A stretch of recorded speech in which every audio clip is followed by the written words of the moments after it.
Hola, mi nombre es Félix Valdés. Hoy día vamos a hablar sobre la certificación PMP. PMP quiere decir Project Management Professional y es una certificación que emite el PMI, que es el Project Management Institute.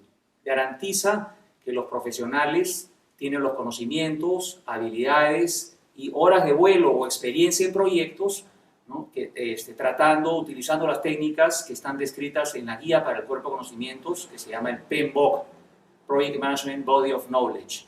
En el mundo existen aproximadamente 500.000 profesionales y las compañías reconocen cuando sus profesionales tienen esta certificación.